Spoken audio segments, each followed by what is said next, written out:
What is going on, Warhammer fans? We're checking out part two of Wes Hammer's every Warhammer faction re-explained. So I've come a long way if you guys have been following, but long story short, when I first my first Bricky video, I knew nothing, man. Now I've done a couple of videos with the Remembrancer and my favorite Primarchs, top five. Revute Gilliman. I've been saying Gilliam for like the longest. But I finally got it. Rebrute, Gilliman, Corvax, my homie Conrad Kurz, Fulgrim, and then my homie Sanguinius. The more I learn about Sanguinius, though, we encroaching on Fulgrim's territory. We're right there. And I'm not gonna lie to you, I'm gonna be honest with you. It's not fair. I really scrutinize my favoritism of Sanguinius because he's like everybody's favorite. I don't want to follow the hype, but I can't lie about the hype. He's worth everything I keep hearing. So it's like, he's everyone's favorite, so I don't want him to be my favorite, but he's actually pretty fire. You ever seen someone hype up a video game or something, or think about kids that are, playing around like this game is so fun, and you're like, it can't be that fun if everyone's enjoying it, but you're watching everyone have fun, and then you start to play the game, and you're like, yo, this is actually fun, but I can't let everyone know how much fun I'm having.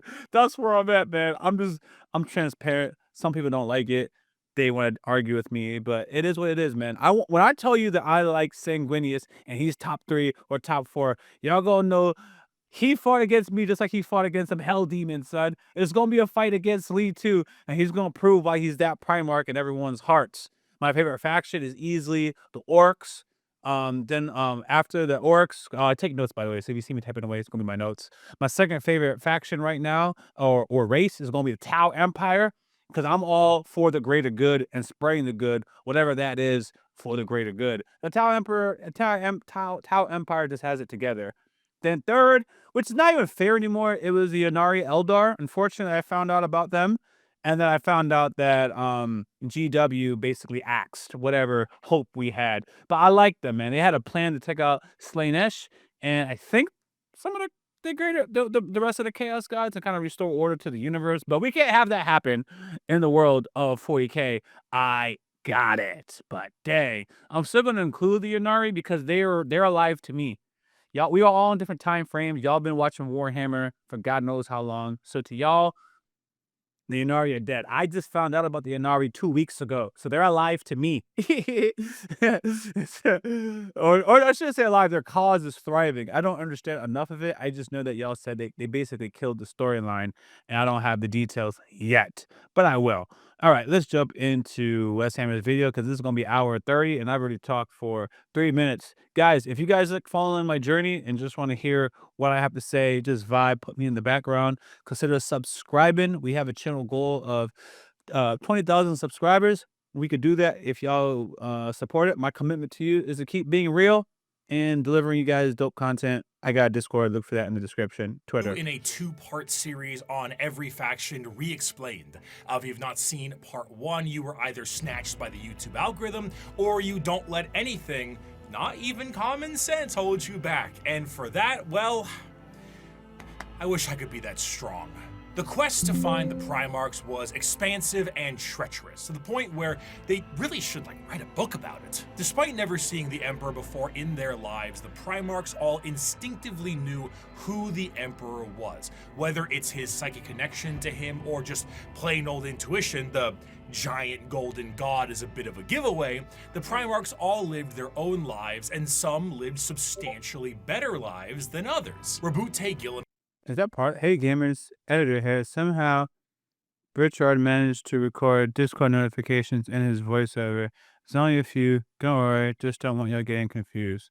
Oh, okay. Of the Ultramarines rose through That the happens ranks to of this all of world us. and ended up turning an entire sector into a high.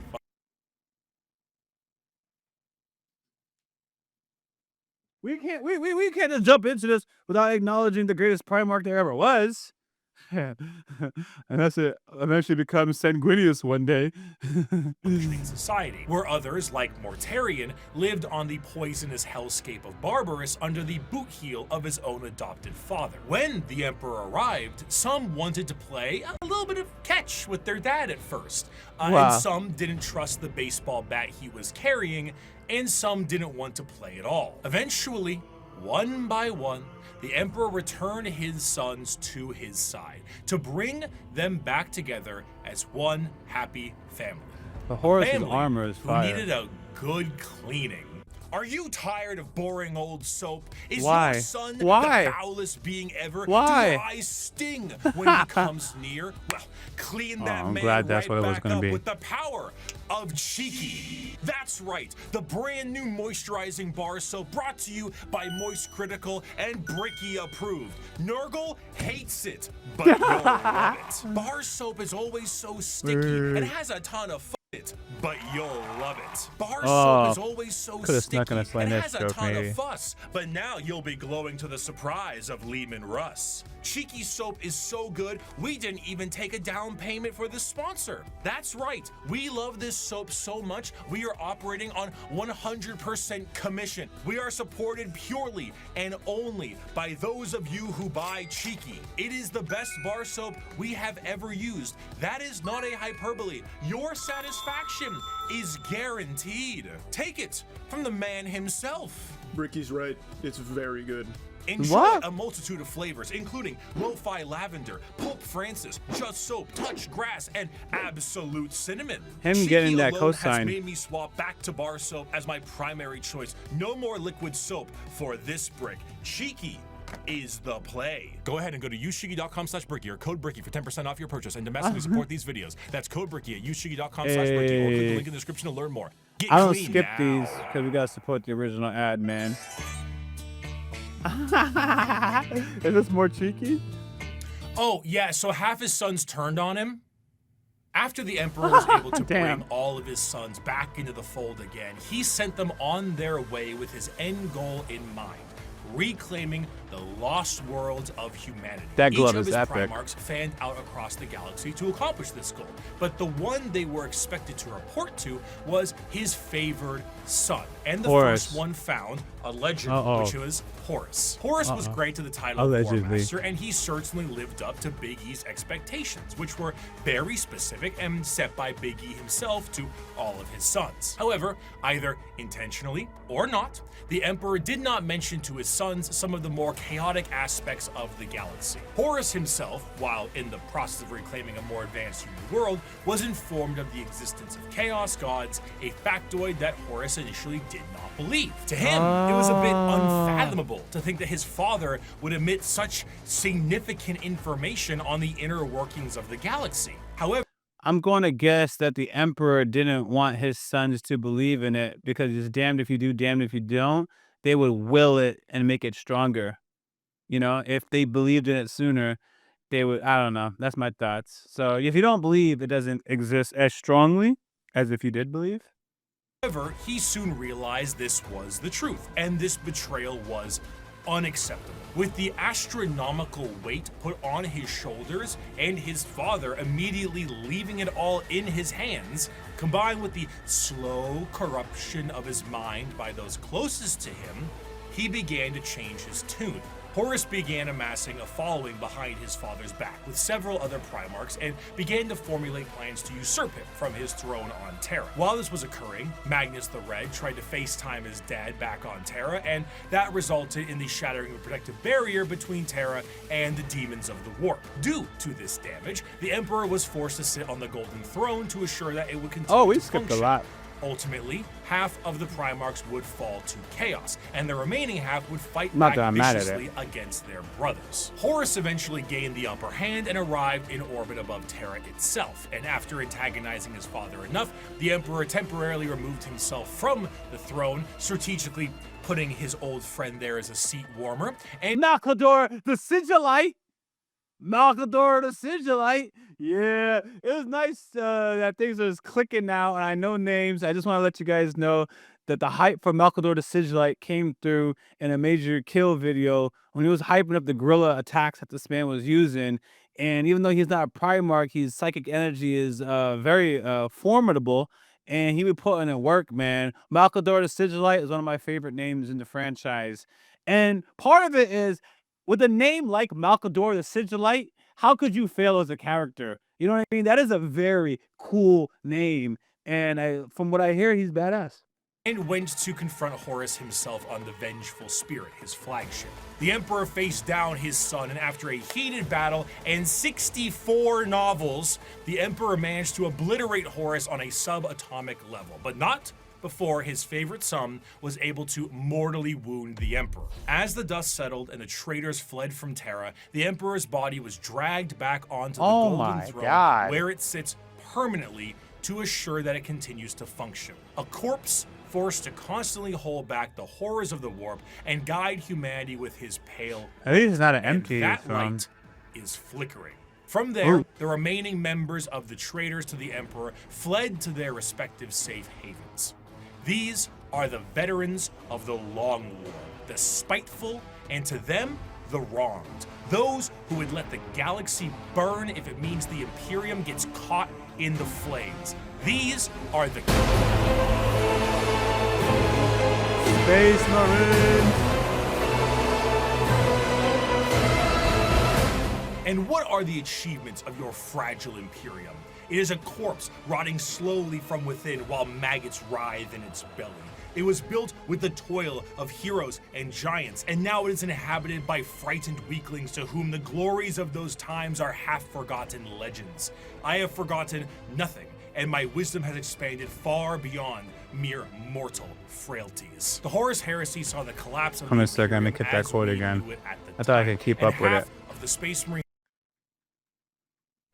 And what are the achievements of your fragile Imperium?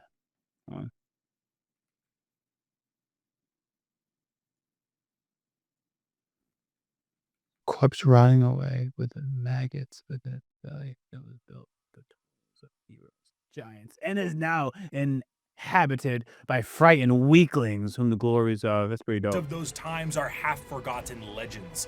I have forgotten nothing, and my wisdom has expanded far beyond mere mortal frailties. The Horus Heresy saw the collapse of the Imperium as we knew it at the time, and half of the Space Marine legions fell to the ruinous powers. Though the favored son, War Master Horus, was killed. 1 second.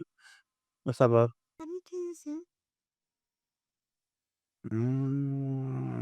This button side of it. You're welcome. Sorry. I'm on daddy duty. Daddy duty.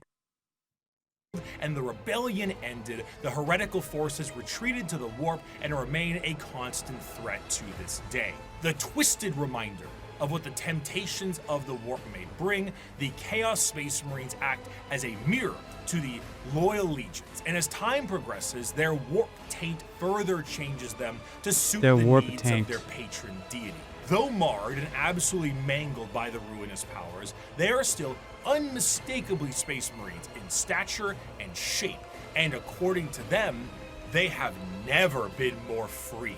After the heresy, the loyal legions of Space Marines became very strict in their organization, and their separation into separate chapters with capped numbers and other formalities was done to prevent any form of heresy from happening again. The Chaos Space Marines are a bit different. Ultimately, they don't these have Marines cap are numbers, I don't subject think. to the primary legions that fell to Chaos in the first place. Yeah. The majority of these legions, the Black Legion, the Word Bearers, Iron Warriors, Word Alpha Bearers, Legion, and the Night Lords, are supporters of Chaos Undivided, either enjoying Chaos the powers Undivided. of all Chaos gods or Word sometimes Bearers shunning are Chaos them Undivided? altogether. But a few of them follow a very specific Chaos god. Thousand Sons are followers of Zeech, the Death Guard follows Nurgle, Slaanesh has their claws in the Emperor's Children, and the World Emperor's Eaters Children. are avid followers of Khorne. From there, Oh, the legions World- themselves are separated Oh, into World Eaters and roving Word Bearers are warbands different, that may though. go under their own unique names or may stake a claim to one of the primary legions. Most of the gear and armor of a Chaos Space Marine remains the same, but stylistically it changes quite a bit to reflect the intention of the legion or their patron god. The Death Guard's armor has become rotted and full of gaping mouths and plague-filled voids. So disgusting. The World Eater's sharp and violent armor reflects their bloodthirst, and the chaotic noise of the Emperor's Children armor, nipple rings included, pleases Slaanesh greatly. Due to the taint of chaos, the armor itself becomes less about plating and more about a new skin for any given Chaos Space Marine. Though the Chaos Space Marines have no true fear of death or numbers diminishing, there are still major recruitment efforts for their legions. However, the conscription of these recruits is a lot more chaos-fueled and is more of a forced assimilation, and in some instances, breeding. The organ implementations and other modifications are the same, and the necessity of a gene seed remains the same, but the result is a hell of a lot different. Understanding Chaos Space Marines is a difficult exercise.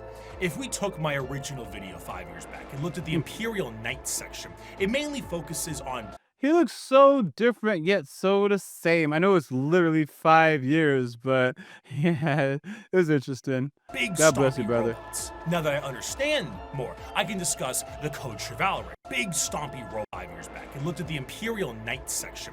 It mainly focuses on big stompy robots. Now that I understand more, I can discuss the Code Chivalric, the Throne Mechanicum, Squires, and Monarchs, and bring some more context to it all. To assume Chaos Space Marines are simply the opposite side of Space Marines would be foolish, for once you understand the plight of their Primarchs, it can provide a context always needed. The plight Horus of their himself Primarch. turned through an overwhelming weight on his shoulders and lies told by his father. But what of Ooh. Angron? Angron lived as a slave gladiator for his planet's masters, who took Dark Age technology and shoved it into his brain, so experiencing any emotion Butcher other now. than rage was agony for him. He Butcher now. finally leads a revolt for his fellow gladiators and frees himself from the confines of servitude. The Emperor finds him and says he will take him home, but Angron refuses. He will Oh my fight with God. his friends Look at this against the graphic. tyranny of his slave Maybe I'll never owners forgive the to Emperor. the last. At the final last stand with him and his closest friends, slave gladiators, all of them Shout out to my homie outnumbered and on the Spartacus. verge of death, the Emperor forcefully teleports Angron to his flagship and none of his compatriots, leaving Angron to live and watch all of his friends die. You kept that mule core Pharaon. Russ kept his kin friends. The Lion kept Luther. Thank you. Humans, brothers, and Thank you. foster fathers, saved and raised into legion ranks. Thank you. But not me. Not Angron, no. Not Did Angron, the no. Emperor teleport his gold-wrapped custodians down to help me in my army? Nope. No. Did he free the warhounds and order them to battle, fight alongside me? No. Did he save my brothers and sisters the way he spared and honored the lion's kin, the way he honored Cor Pharaon?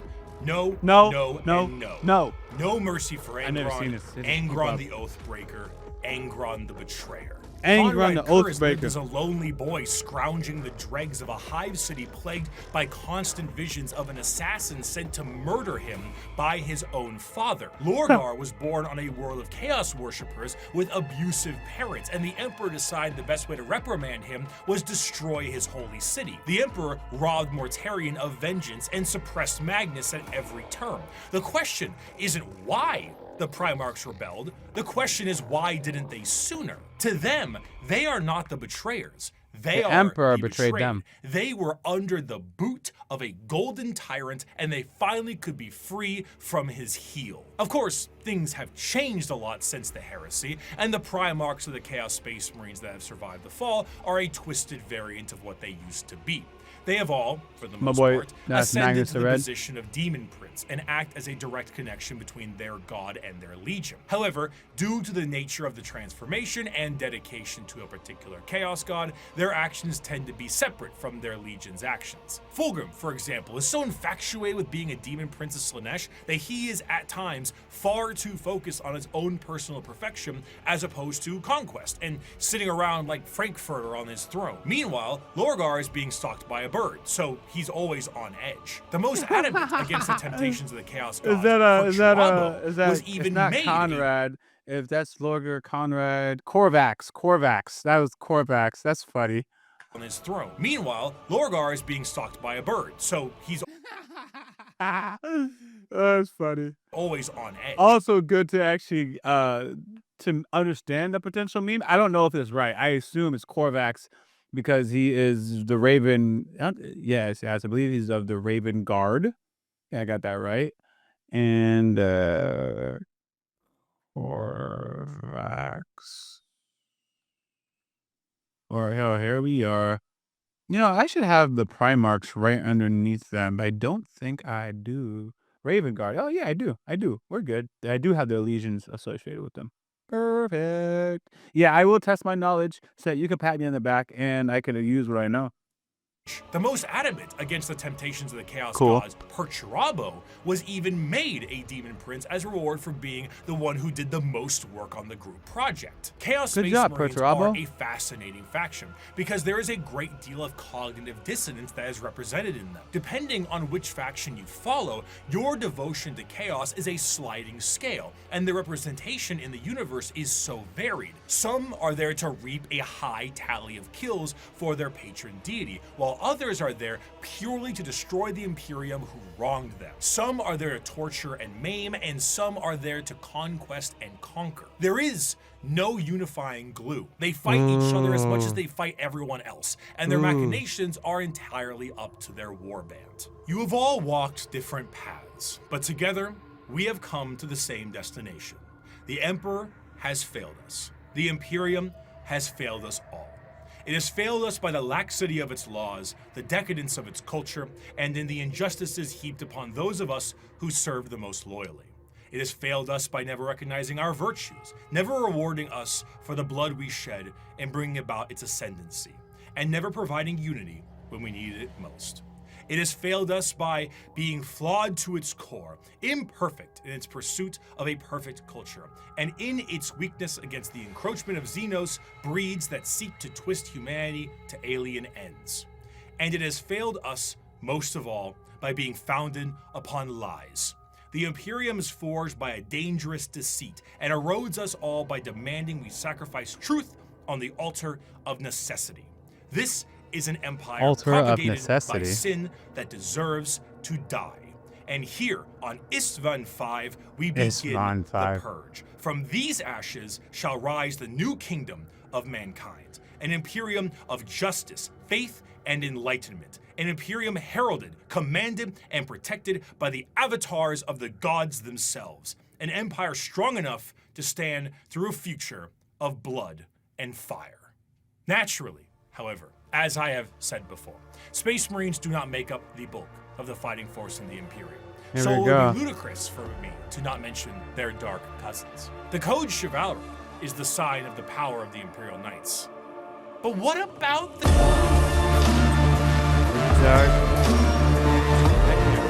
ruinous powers claimed during the Horus Heresy extended beyond just the Space Marines and the Primarchs? Mars itself was subject to a revolution the that saw Adeptus half of them Mechanicus? fall to chaos as well. And some of the once loyal knight houses saw themselves swearing fealty to the dark gods. didn't know the that, but falling still of these shocking. factions allows for the war machine of chaos to continue uninterrupted and to have firepower equal to that of the Imperium itself. The Dark Mechanicum, as the name suggests, Dark is the chaos-affiliated Mechanicum. branch That was the word. of the Mechanicus, Dark and have a lot Mechanicum. more free reign, much like the freedoms of the Chaos Space Marines. The seeds of the Dark Mechanicum were planted fairly early due to some of the Mechanicum not really seeing the Emperor as the Omnissiah immediately, and Horus exploited this to allow the schism to happen a bit more naturally. Unlike their Imperial brothers, the Dark Mechanicum have the ability to invent and innovate.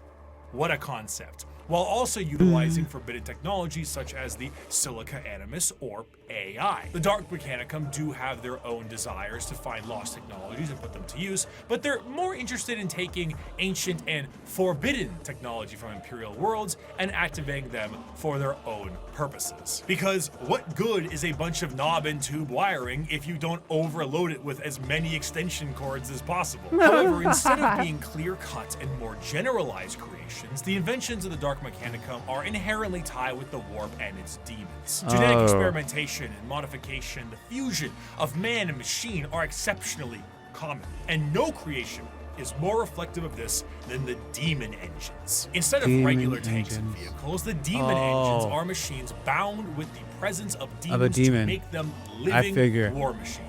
I figure. Unlike the vehicles of the Imperium, where a Mechanicus priest may be there to aid in its repair, a warpsmith sorcerer is there to essentially repair and irritate the demon engine so that it can be a more effective killing machine. In What? certain factions, like the bitter and Of course, siege-loving Angron. Iron Warriors, they will lure demons with the promise of glory and easy bloodletting, only to then forcibly trap them into these demonic This is engines crazy. to use as weapons of war against the Imperium. Some lesser gods, like Vashtor the Archifane, is also a contracted arms dealer for yes. the demonic stuff that comes out of chaos. Many demons may sign a pact with Vashtor in the soul forges of the warp, and in doing so are given the weapons of war to kill as much as they can. Should they do so, excellent, you may keep it. Should you not, I hope you enjoy your soul working in the forges for all eternity. That's what you signed with blood and oil. In addition, much like their ties in the Loyalist realm, the Dark Mechanicum and the Chaos Knight houses are deeply intertwined. There were, of course, many Chaos knight houses. houses that swore fealty and bent the knee to War Master Horus during the heresy, but a good portion of them had no choice, as they were absorbed by warp storms and corrupted into compliance. Many of these Chaos Corrupted Knights into reflect the compliance. very early Dark Age technology knights with more corrupted weapons. The Throw Mechanicum, which once had a noble sitting and taking control of generations of previous drivers and taming a beast, is now a saddle to a monstrosity of wrath and hatred. The nobles of the Chaos Knights fight to aggravate and bring the machine to their will while combating the corrupted minds of their fallen ancestors. This is Some of these nobles crazy. may do such a good job that they themselves fuse into the throne itself and become one with the knight. If a noble dies, no worries at all. Unlike the Imperial ones that require a pilot, a demon can hop into the cockpit and control it instead. The Night Worlds also see I don't full know how you beat corruption demons in as this well. Where franchise. there were once peasants, there are now cultists. And the goal of the Chaos Knights are just as chaotic as the gods they follow. Some are sent to war by the ruinous powers. Others may protect Dark Mechanicum Forge worlds, and others still may be so hyped up on the ruinous powers that they are just aimless and reckless, hoping to unravel the fabric of the universe itself. Though the aspect of nobility Turn off your actual webcam. Just turned on. Turn off the stream. Your actual webcam just came on. That's interesting. It's interesting. Oh, I don't know what's going on. He said his notifications were going to pop up. I wasn't expecting his video. Anyways, give me a second. I got to pause my own video. is still there with the Chaos Knight, fabric of the universe itself. Though the aspect of nobility is still there with the Chaos Knight, but it's hardly the same as it is on the Imperial side. As opposed to a beautiful knightly stallion, the knights here are horrifying and unpredictable monstrosities, fueled in part by the agony of the memories of the ancestors trapped within. An invasion by a house of Chaos Knights is a horrifying thing. One might ask, how do knights enter the battlefield? Normally, they can be deployed via dropships the standard way, but Imperial Knights can be deployed with a drop keep. A gigantic knight keep with like towers and stuff will hurtle towards the surface like a What? drop pod and be What? slammed into the ground with an excessively thunderous crash. Then, massive drawbridges slam That's down, insane. banners unfurl, and huge horns play the song of their people as these lumbering robots charge I out would of their, love that. again, The drop song of their keep people. to fight for the Imperium. So imagine what a warp-fueled That was for the version of this Imperium. could look like. If you get the opportunity, you should kill yourself. What?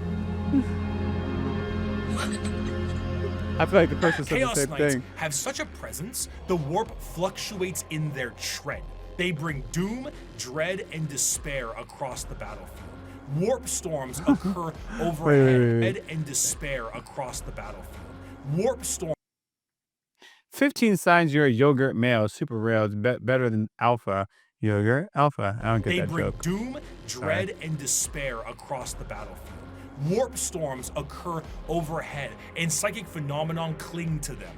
A Chaos Knight will arrive either in some warp-debased platform, or perhaps a portal itself, or climb out of a pool of blood. As the air gets heavy, the enemy feels a crippling sense of paranoia, and the sky begins to rain blood, acid, and God knows what else. The horrors of the warp have resulted in a dramatic change in technology in the favor of their forces. Though in practice, it is a horror beyond comprehension, their baseline desires don't seem that radical on paper. They are creative builders, working to innovate and improve technology while utilizing anything they can to accomplish look their at those STEM claws. goals. Looking at the dark forces of chaos and the Emperor now on his golden throne, STEM is evil, humanity folks. is fractured. The Emperor himself is the guiding light for warp travel for humanity, and in being that exists as a beacon for the entire species. Without him, things would get somehow worse. Therefore, he needs his protectors. Where a Thunder Warrior wasn't enough for his armies, and half of his Space Marines turned traitor, the Emperor's personal bodyguards are something else entirely. They are not the fallible Astartes, nor are they a nightmarish concoction of organs and indoctrination. They are built and gene-crafted with science bordering on magic. They number 10,000 strong, and each of them is a hero. They are the Custodian. Rare is the battle where an Emperor's custodians outnumber our foes. We are ever beset, surrounded upon all sides by heresy and foulness, just as is Terra itself. Yet, like the throne world, we stand resolute, indefatigable, indomitable. Let the enemy come. Let them darken the horizon with their numbers. Still, we will prevail. Though the Emperor sits rotting on the golden throne, his talons remain sharp. The talons of the Emperor was the name given to the most elite forces at his disposal. The left hand of his talons comes in the form of the Sisters of Silence, psychic blanks that scour the galaxy to claim souls, to fuel the Astronomicon in the form of the Great Tide. 1,000 psychers sacrificed daily to keep the Emperor of Mankind alive, dragged into the black ships of the Silent Sisterhood. It's not just 1,000 people. Hand of the Emperor's protectorate, his golden bodyguards that serve him and only him. These are the Custodes. Give me a second. Daily. The left hand of his talons comes in the form of the Sisters of Silence, psychic blanks that scour the galaxy. Specifically the Sisters of Silence. Fuel the Astronomicon in the form of the Great Tide. 1,000 Great psychers Tide. sacrificed daily to keep the Emperor of Mankind alive, dragged into the black ships of the Silent Sisterhood. The right hand of the Emperor's protectorate, his golden bodyguards that serve him and only him. These are the Custodians. While the members of the space Is that? Oh, spear and a gun at like the same time. It looks like you can shoot something from it. Doof, doof, doof. They shoot weird. Oh, I see the handle.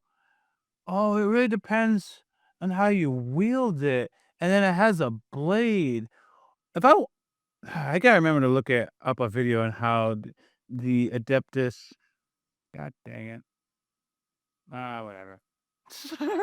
Oh, it's right below me. The Adeptus Custodes, how they fight. That's pretty Space cool. Marines went out to take back the galaxy. The Legio Custodes stood back and kept a close watch over the Emperor himself. The Custodes are, in a sense, similar to Space Marines in that they are genetically modified super soldiers clad in power armor. But that is where the similarities stop. Their genetic makeup seems to be made from the Emperor himself, or at least something quite close. And the precision of their creation predates the development of the Space Marines and even the Primarchs. Unlike Space Marine recruitment, where there's a process undertaken when a subject is at least somewhat grown, a Custodian's process begins at infancy. The methods in which they are made are a secret, but what is known is that at the very beginning, each Custodian was made by the Emperor himself. Regardless of the bioalchemical process, the process is exceptionally long and grueling, and only a handful of selected aspirants make it to the end. Those that do are clad in the most regal and effective armor in the Imperium. Commonly, a Custodian is seen carrying a Guardian Spear, an utterly yoked-up version of the stabs the Praetorian Guards of the Emperor in Star Wars had. They are also clad with specific shields and guards of the Queen carrying a Guardian Spear, an utterly yoked up version of the staves the Praetorian guards of the Emperor in Star Wars had. They are also clad with specific shields. You know what I have questions on? Like, when you have something like the Guardian Spear, right? Hold on. Give me a second. That one caught my attention. I like to follow foreign policy. Okay. So what? Okay. Guardian Spear. It's a Guardian Spear has been the signature weapon. Oh, there, I'm gonna get everything I want. The Guardian Spear has been the signature weapon of the Adeptus Custodes since the time of the Unification Wars in the 30th millennium, and it is many ways a symbol of office. Elegant and deadly, it is potent, unique design incorporating a power blade and a highly integrated bolter weapon. In the hands of a custodian guard, it can strike and parry at blinding speed. Yeah, this is a very neat weapon. Wow. Where are the bullets? Where are the bullets from this thing? I'm very curious about it. Now I'm gonna do bullets.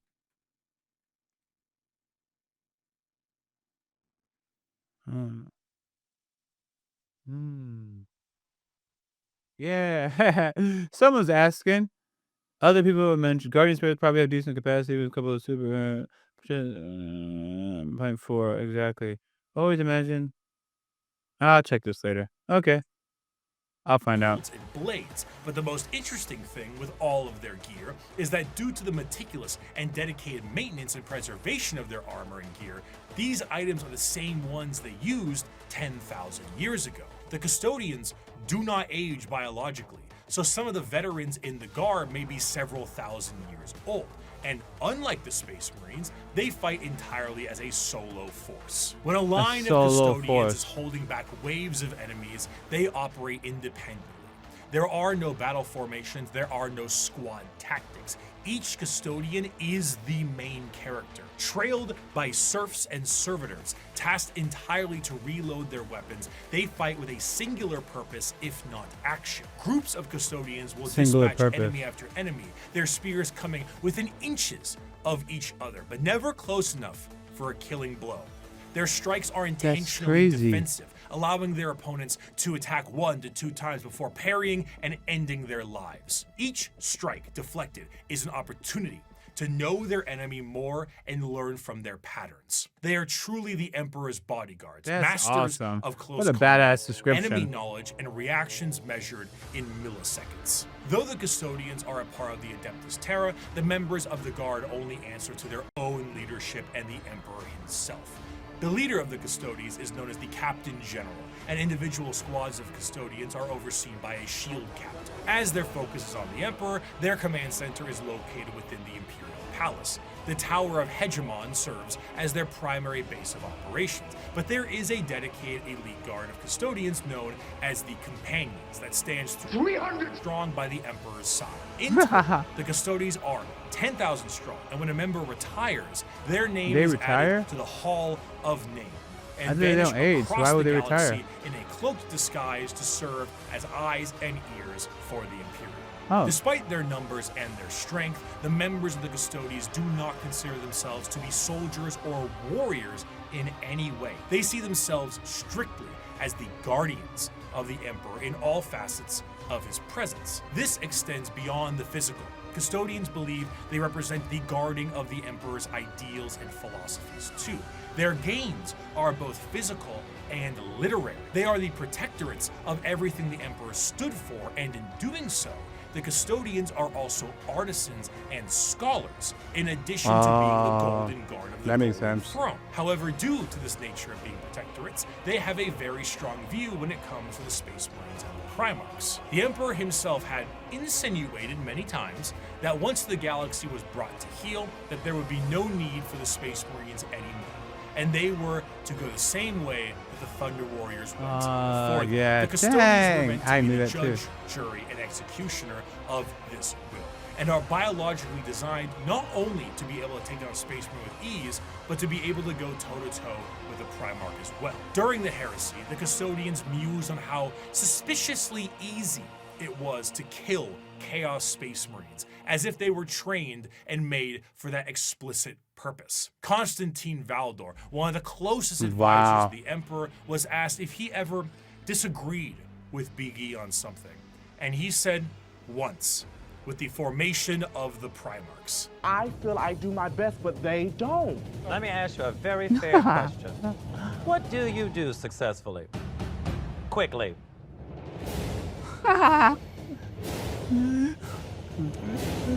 Dang, is that Lorgar? Angron? I don't know who that is.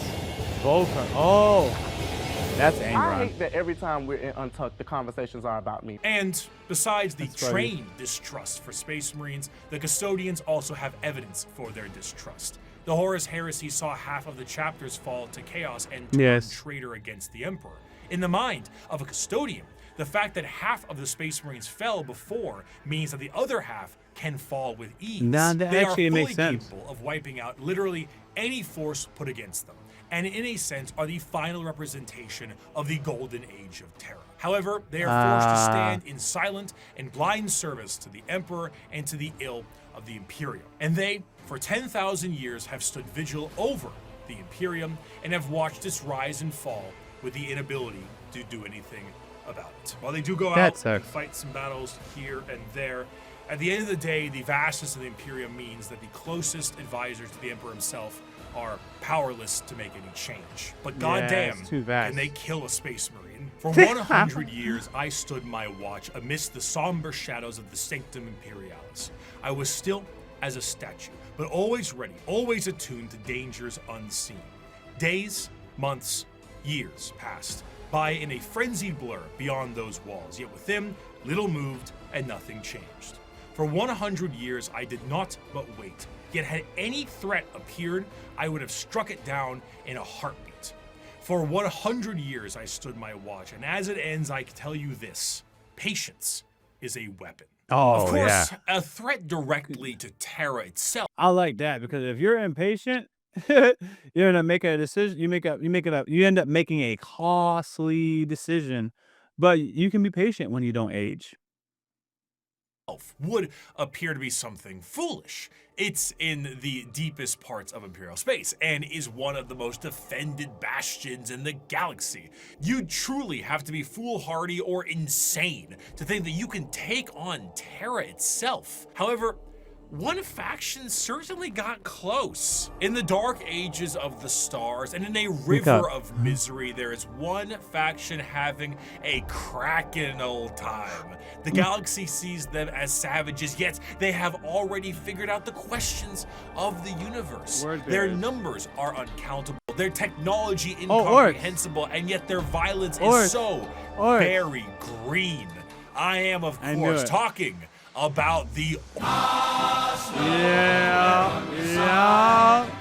I don't know why I say The word Orks bears. are the pinnacle at of first. creation. For them, the pinnacle of great creation. struggle is won. They have evolved a society which knows no stress or angst. Who are we to judge them? We Eldar who have failed, or the humans on the road to ruin in their turn? And why?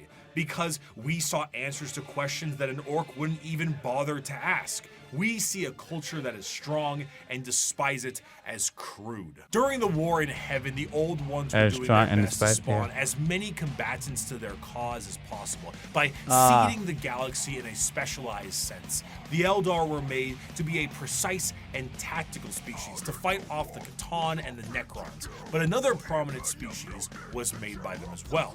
The Krork were warriors clad in ornate armor with more dangerous weaponry. However, things changed, and these warriors changed, and the Krork are no more. They are now known as the The boys, Orc. the lads, Oh, the the- mates, the orcs, orcs. An orc in 40k looks like an orc in most other fantasy media. Hulking, warlike monstrosities with big teeth and worse attitudes. However, unlike the more Tolkien-esque forms of these creatures, the devastating nature of the orcs is in their biology. Unlike most species in the galaxy, the orcs are actually a type of fungus. This fungus itself comes in various forms. The small goblin-like Gretchen and snotlings are part of this fungal ecosystem as well, and also the squigs, which can be used for basically anything. But regardless of what is a Yeah. Alexa, set the temperature to 72 degrees.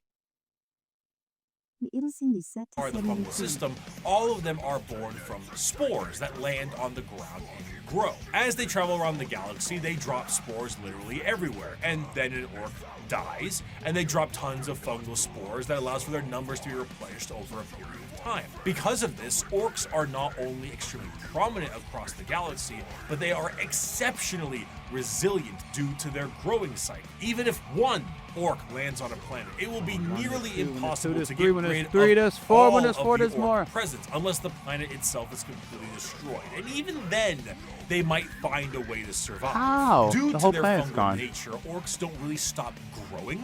And the more long-lived an orc is, the bigger it gets. And the more an orc fights, the bigger it gets. Of course, since they're constantly getting into scraps, an orc's lifespan isn't necessarily that long, so the bigger orcs are harder to find. Though alongside this, however, they are a tribe-based species that is comprised of warbands, and the biggest and the strongest orc leads the warband known as the war boss. At the bottom end of the orc tribal system are the Gretchens and the Yeah, these things are These ugly. members act as the servants and slaves of the orcs, and sometimes their actual ammunition, despite being a bit smarter and more cunning than their bigger brethren. Because The bigger in you are, orc the dumber you culture, are? the biggest is the boss. The smallest gets picked on and thrown around. Makes Beyond sense. the war bands and the tribes, orcs also belong to a specific clan.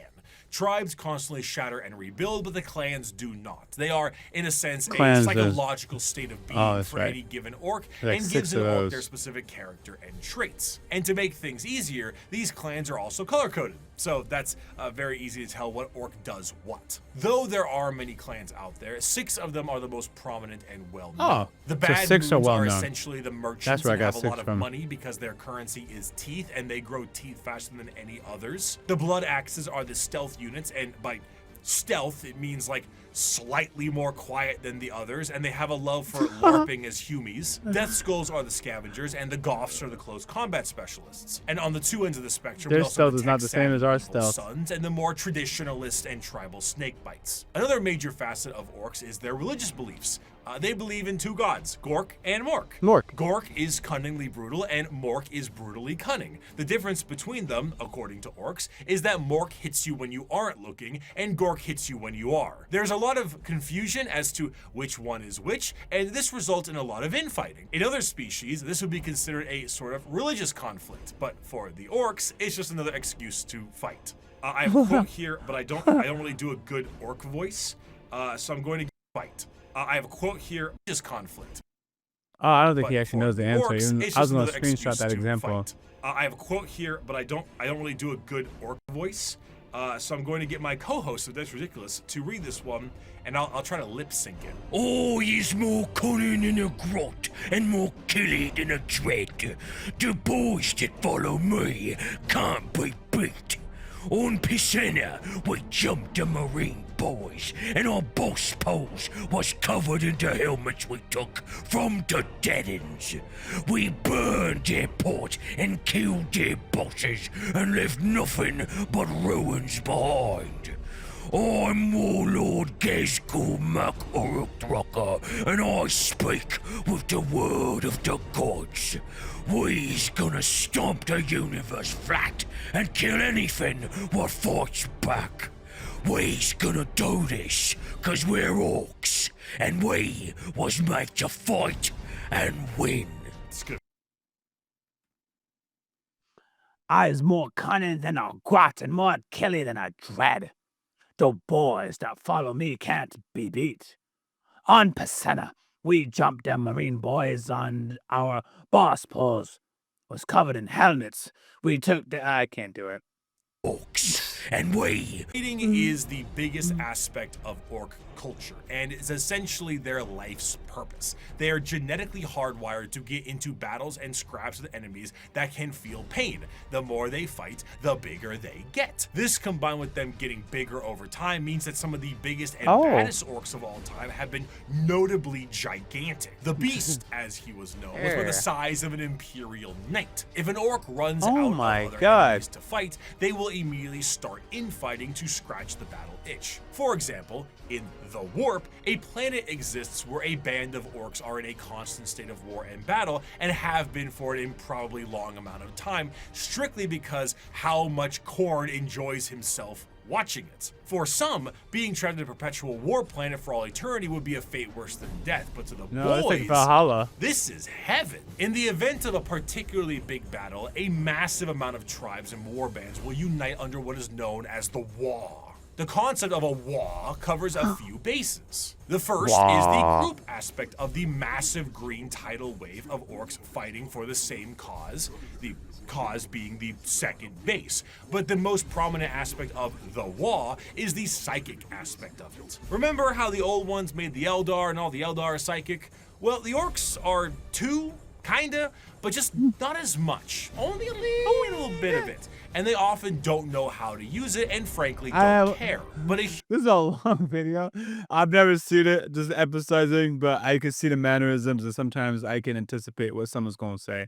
Just gotta say it. There's always that one person like, oh my god, you've seen it. You think I could watch an hour and 42 video twice? That's why I watch major kill videos, because they're usually 11, 12, 13, 15 minutes tops. huge gathering of Oh, orcs by the way, that's not a shot at Bricky. I'm just saying it's a long video, and that's it. I don't have time.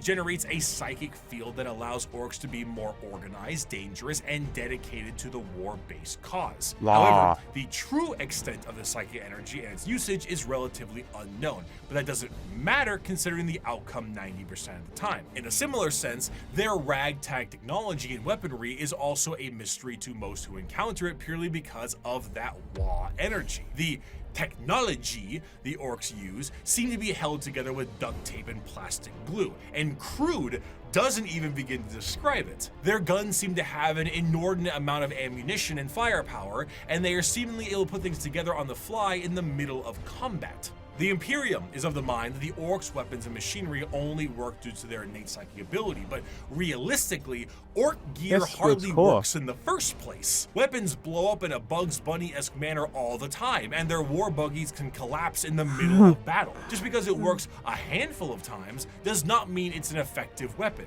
But this doesn't stop the orcs and their green tide. To really understand the power of the Wa energy, orcs can operate purely off of belief.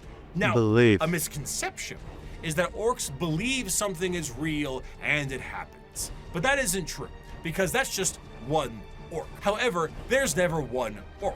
There's normally a few billion orcs together, and if they all believe something is true, the warp will tend to respond with a positive green light. Sometimes. Do the red ones go faster? Well, with enough orcs, yeah. How does an orc buggy with an engine block that's just a boulder with vroom vroom written in chalk work? Who cares? Orcs breathing on a ship with a hull breach? Go ahead. An orc went back in time to kill a version of himself so he could have two of his favorite weapons. It is shenanigans. Because of their actions and aesthetic, the orcs tend to be presented in a comic. Wait, he went back in time, killed himself, and then took that weapon, and then it worked? Because it would disappear from time.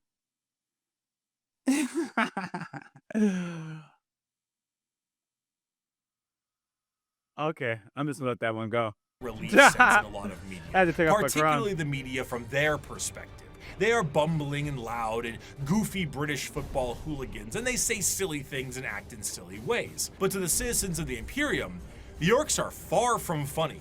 They are violent and irrational creatures that take humans for punching bags, slaves, or ultimately dinner. They have no moral compass and are violent and brutal killers that know nothing else. They are genetically designed to be a violent species that was capable of beating back the Necrons and the Catan. And if the orcs were ever able to unify under one banner, they would be utterly unstoppable. However, due to their aggressive nature, their organizational skills are non-existent, and they tend to just beat each other up for the fun of it. All that exists in the mind of an orc is fighting, and nothing else. If they wipe out their enemies, they will inevitably wipe themselves out as well. They are a brutal Ouroboros doomed to an endless war cycle, but to an orc, why does it matter? If they fight and they win, they win. If they fight and they die, it was a good fight. Now that the Xenos armies are growing in strength and more are threatening the safety of the Imperium, they need to bring new methods in order to handle what they are currently facing. The Emperor is on the Golden Throne. Half the Space Marines are traitor, and they are beset from enemies within and without. So now the Lords on Terra must prepare for anything possible, and sometimes the impossible. For that, they take to the stars to explore and expand. They recruit assassins for priority eliminations, they train a galactic police force and a secret police to root out any and all heresy. The lesser known, yet most feared, Agents of the Imperium. Right? I carry with me an inquisitorial seal. It is a Oh. small, unassuming object contained in a neat box of Pluvian obsidian. It is a modest Pluvian. thing, relatively plain, adorned with a single motif and a simple motto. Yet with this little object, I can sign the death warrant of an entire world and consign 1 billion souls to oblivion. Where the Imperium may see its justice dealt out by the hands of its armies and the gauntlets of its Astartes, when one needs eyes, ears, or both cut out, it looks to the agents of the Imperium. In a meta sense, these agents are a homogenized version of multiple factions from the original video 5 years ago. They comprise multiple aspects of the wide and all-encompassing armies of humanity and serve different roles. Bricky. Whether it be the law enforcers of the Adeptus Arbites, the Law void-faring enforcement. That looks like explorers of a rogue RoboCop traders, unit. the invisible hand of the Assassinorum, or the hospitality Trying to of holler the at that Emperor's person. Inquisition. Each Trying to holler at that has a one too. part to play in the God Emperor's domain. Rogue traders are a great example of a somewhat undiscussed part of the Imperium, its nobility. While you may see the General Imperium as a totalitarian hellscape, because it is, this is to those Because under it the is. boot of the nobles that run it. Rogue traders are a special kind of explorer, and their existence is extremely important to the function of the Imperium. Game a rogue Explorer. trader is often an extremely special individual and is given the monumentally sized warrant of trade, allowing them to be given almost complete and utter freedom. Their task is simple: to chart the uncharted, learn the unlearned, and do whatever they can as an explorer and conquistador for those back on Terra. This information is, strictly speaking, invaluable. Whether a sector can be settled Wow. and colonies built, or precious rare resources exist on a floating asteroid What game is mined, this? or a long-lost Imperial world from the Age of Strife is recovered, it's all absolutely imperative. These rogue traders are faster than any other kind of Imperial armada, and therefore chart the direction of the entire society. Because of this, rogue traders are given a substantial amount of freedom.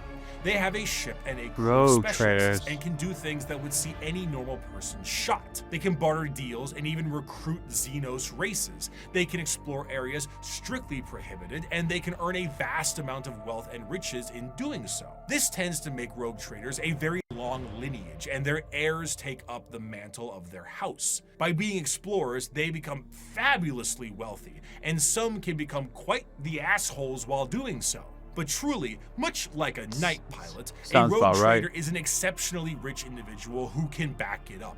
They are master swordsmen, explorers, merchants, settlers, diplomats, and everything What kind in of between. currency do we They have, chart a and what is course, it backed and by, they and why set is the it valuable? Why ground, can't which you means they will need forge someone it? to defend them, and the prime choice for that can be the Adeptus Arbites. Now, the Arbites are cops, Judge Dredd style cops, as their inspiration clearly shows. that a Each mask, planet a will face, have their and own teeth? members of local law enforcement, and most of them will settle many of the issues there and then. But when something requires a far Oh more my God. in-depth peacekeeping Oh my force, God. the Adeptus Arbites are brought in. Think local police versus the FBI. Arbitrators in the Arbites tend to focus heavily on stopping crime before it can become too much of a threat. A criminal gang or heretical uprising can be subdued quickly and efficiently by utilizing them and dealing with soon to be criminals, as they put it. They will tap into communications, create spy networks, do interrogations and sabotage, anything that helps Oh, the look at good that of the little Imperium and the law Robo they seek dog. to preserve. The code of That's the cool. Arbites is laid out entirely via the Book of Judgment, a gigantic library of pages showing every single law from every single High Lord of Terra in the history of the Imperium. Because the Imperium is so vast, hundreds of laws are added every single day, and the library continues to grow Hundreds? with more and more That's laws and ridiculous. judgments. While Arbites themselves How could you carry a keep small up? version called the Book of Law on their person, this does end up creating a system where the unjustly prosecuted will never escape their prisons. If an innocent is wrongly convicted, any form of legal counsel will need to go through the Book of Judgment to help get you out. Often these prisoners require hundreds of years of litigation, in which they will eventually expire before they can be deemed wrongly convicted. That sucks. Innocence is irrelevant. You have been judged guilty of transgressing the Lex Imperialis. Do not compound your guilt by evading punishment, as there are greater crimes, so are there greater sentences. Of course, should something go out of the hands of the Adeptus Arbites, there is always the silent hand of the Officio Assassinorum to take their place. Naturally, the Imperium Ooh, has sounds assassins, and okay. these assassins are sent to dispatch important figures that would Yo, you put someone on trial and they're about to be innocent and you can't prove that they did it? So you send assassins? That's crazy. not normally be handled by simply sending waves and waves of guardsmen at it. The Assassinorum is headed by the Grand Master of the Assassinorum, who is a High Lord of Terra and perhaps the shadiest individual in the entire galaxy. At his disposal are multiple types of assassins that all specialize in various things.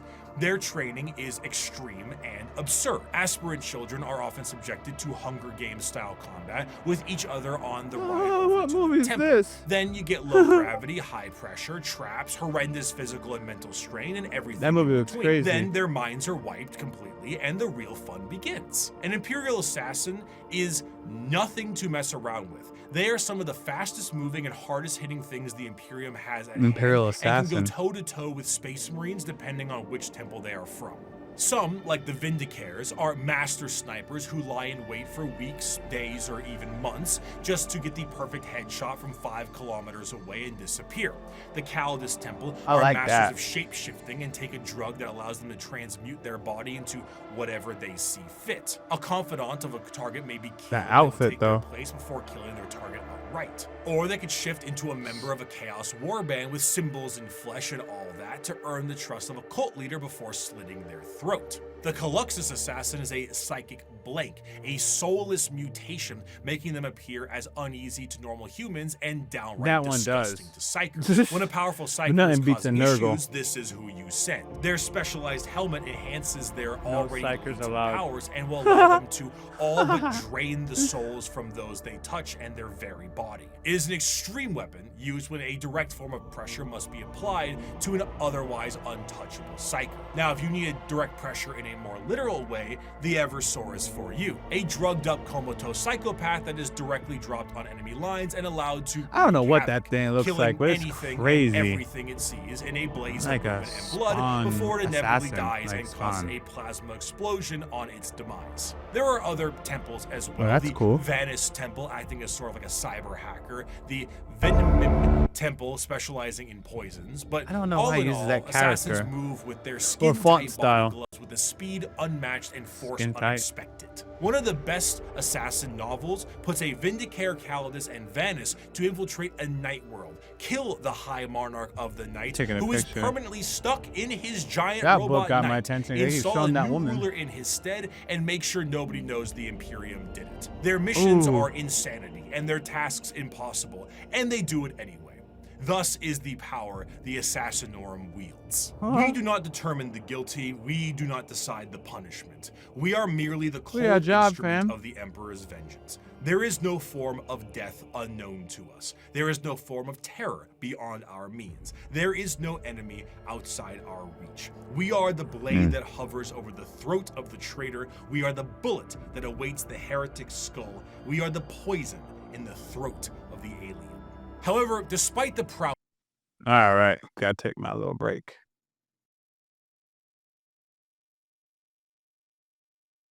prowess of the traitors, the police, and the assassins, the alien. However, despite the prowess of the traitors, the police, and the assassins, there is one that stands above all. As the Imperium settled into its post-Emperor world, they needed a force to root out corruption wherever it could be found.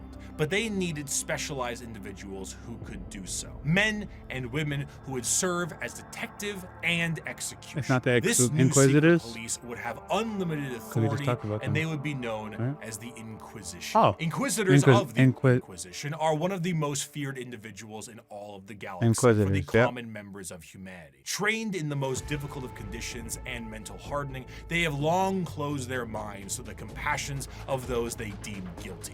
Inquisitors are, for the most part, detectives, but they are detectives whose authority is unmatched and actions justified by the state itself, similar to the KGB, the Gestapo, the Stasi, the OVRA. But unlike those organizations, the Inquisition has far more authority and is one of the only types of individuals who Oh can my. commit exterminatus, the term used for the utter and total destruction of a planet that is no longer deemed usable by the Imperium. That's While it is a very crazy. exciting word and a commonly crazy. notable thing done in Warhammer, exterminatus is not actually used particularly often. It's a last Crazy. resort entirely meant to stop the enemy from gaining a major foothold or spread even more corruption. Even with a million It's like worlds, wiping the off a wholesale cancerous slaughter of body the part. entire planet is still a massive blow to the Imperium. Inquisitors range quite a bit, not just in how they operate, but also in their personalities. They are often main characters for a large amount of books, as detective noir is a great genre, and they can be the most stone-cold killer or a pragmatic and sympathetic individual depending on who they are. Radical Inquisitors may utilize methods unlike most of the Imperium, such Cool. as alien tech or even demon hosts, where Puritans stick closer to the methods of the religious state and shun any deviations. Good. They also specialize in various aspects, as the Inquisition has orders or ordos, such as Xenos for aliens, Malleus for demons, and Hereticus for, you guessed it, Heretics. Truly, if you are a normal citizen of the Imperium, a person flashing an inquisitorial rosette in front of you may be one of the most terrifying moments of your entire life. It is the same as an FBI badge or a KGB member, except now you're in Warhammer. So their authority and tools are infinite. Agents of the Imperium are vast and offer a ton of different concepts to the world of Warhammer, and they continue to expand as the Emperor's descent into the Golden Throne has lasting effects on humanity. As time progressed, a few people seeing the Emperor as a deity made their voices louder, and over a few thousand years, worship of the Emperor was not only considered expected, but state mandated. This church will be known as the Ecclesiarchy, and there were many who would look to the cardinal position and make desperate grabs at their power, leaving horrid effects on the populace. The Age of Apostasy was a time of reformation in the Imperium that saw its eventual change into an overtly religious empire. During this time, an all-female warrior cult to the Emperor called Sisters the of Daughters Bata. of the Emperor were a Oh. bit more isolated We're not from there the yet. wider Name Imperium. change.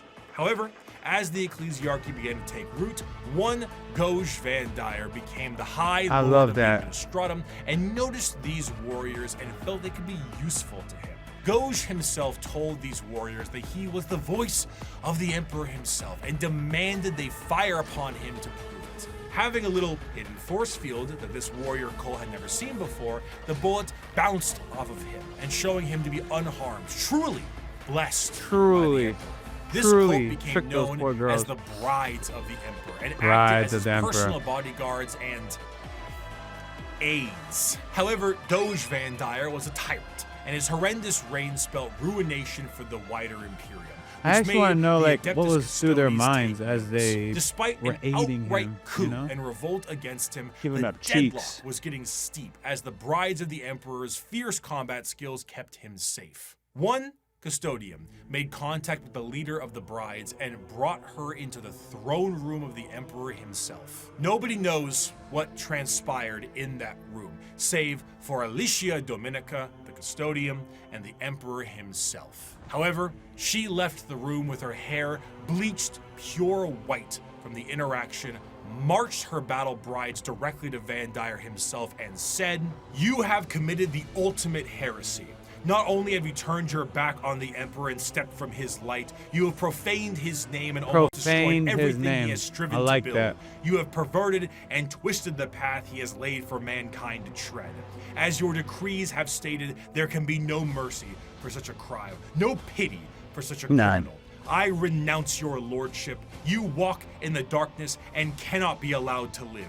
Your sentence has been long overdue, and it is now time for you to die. Despite not having any time to die, Doge Van Dyer found some time to do so. With his What? head Oh, 'cause I was lopped busy. clean from his Oh, body, goddamn. the brides of the Emperor were no more, and the ecclesiarchy signed a document to stop Van Dyer's reign from happening again.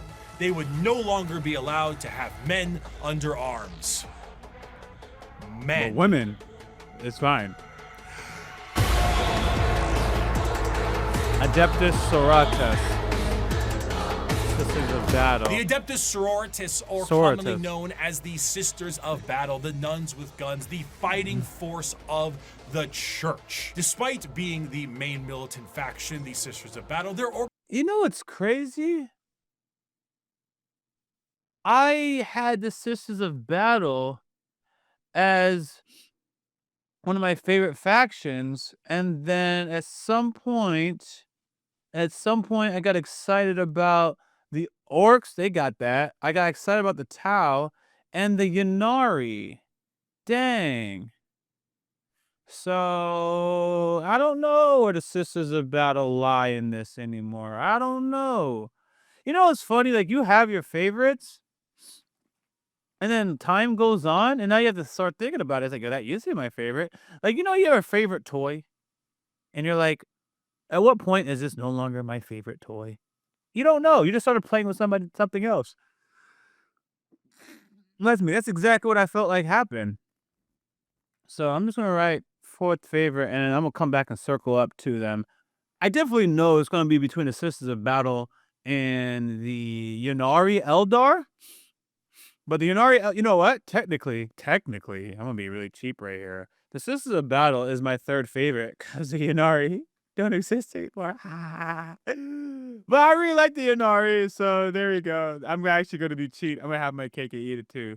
I really would love to have the Eldar Ynnari, but they're not really active anymore, as far as I understand. That storyline is kind of, you know. Yeah, I like them. I started to this detour, but I was like, dang, at what point did I forget about my ladies? Poor girls. The Adeptus Sororitas, or commonly known as the Sisters of Battle, the nuns with guns, the fighting force of the church. Despite being the main militant faction, the Sisters of Battle, their organization actually is far more diverse than this and have many more nun-based roles for their members. They are Cool organized picture. by various orders with various specialties in mind, such as the non-militant orders like the Hospitaller, Dialogus, and Familius, including things like helping with surgical equipment and various other medical stuff, Duolingo, and a polysci. Duolingo. These orders are further separated into smaller orders in an almost Space Marine chapter sense, but tend to have more flexibility due to the nature of their work. And in addition to that, there is flexibility between the orders. It is not uncommon for a member of I keep one hearing of the more flexibility in these battle-hardened Sisters of orders Battle. to switch to a more passive one once they've sustained battlefield injuries or are a bit closer to retirement. As mentioned before, the Sisters of Battle are a part of their own separate order closer to, so That it is- is not uncommon work. And in addition to that, there is flexibility between the orders. It is not uncommon for a member of one of the more battle-hardened orders to switch to a more passive one once they've sustained battlefield injuries or are a bit closer to retirement.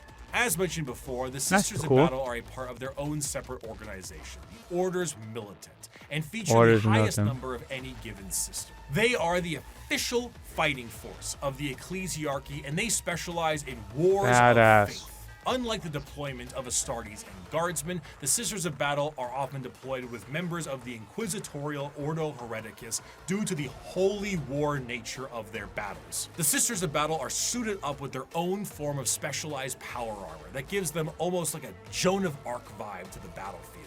Though lacking the more extreme modifications of a Space Marine's power armor, mainly to the fact that sisters are, for the most part, regular humans, the power armor of a sister of battle almost matches the defensive power of an Astartes, but with defensive added flexibility and versatility in exchange for its strength. No Some of the strength, patterns minimal of armor strength. do allow for the enhancing of genetics, but this is far from the norm.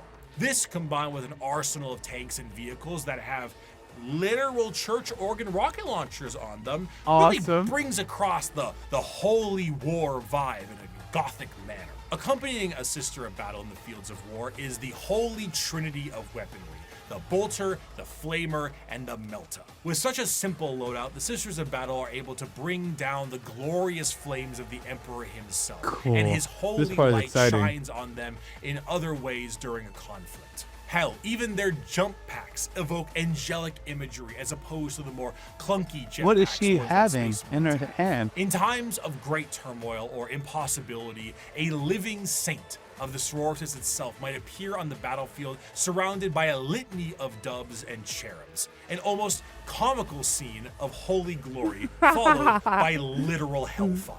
The Sisters are a fascinating organization because they take what is normally seen as a benevolent force and turn it on its head to be a horrifying method of Look at how cool she because is. the Sisters are so zealous, they are nigh impossible to persuade and almost never fall to chaos. In fact, any deviation from the Imperial faith may see you killed outright as you are deemed a heretic, and sometimes Sisters have even less patience than the Inquisition does. To the Adeptus Sororitas, no punishment is too extreme for blasphemy and heretical behavior. I like Whether that. it's lobotomizing traitors to use as shock troops or attaching them physically to agonizing pain engines so they can die for the Emperor. Lobotomizing them to Anything use goes. The most fascinating shock part of the troops. Sisters, however, is It's crazy. their faith. We discussed how Orks often make things happen through belief because of Yeah.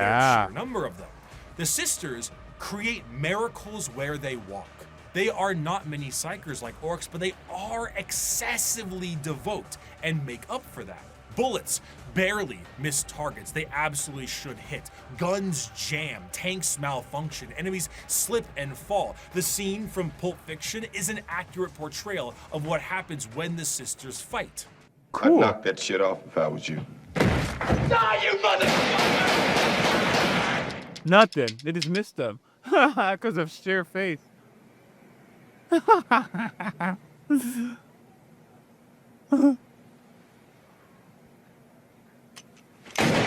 Damn! One of the most prominent figures is the That's crazy. I've Triumph never of seen St. that movie, Catherine, a but I know it. literal open casket with the saint of a sister's order held aloft by lobotomized servant cherubs and protected by bodyguards of the faithful. The devotion to the Emperor swells so strong that acts of faith are made manifest, and sometimes angels themselves. When the sisters go to war, they Epic. have thundering organs and Epic. litanies screeching out into the battlefield, hymns and songs. They rabble off prayers on their lips and burn holy fire across the area. They spray holy water down from horns atop their vehicles. It is a genuine holy war, a procession of death. Saint A Celestine is procession an of undying death. deity, arriving precisely where she is needed and returning to the fold after each death. When she dies, she sees a crying young girl atop a mountain of bones.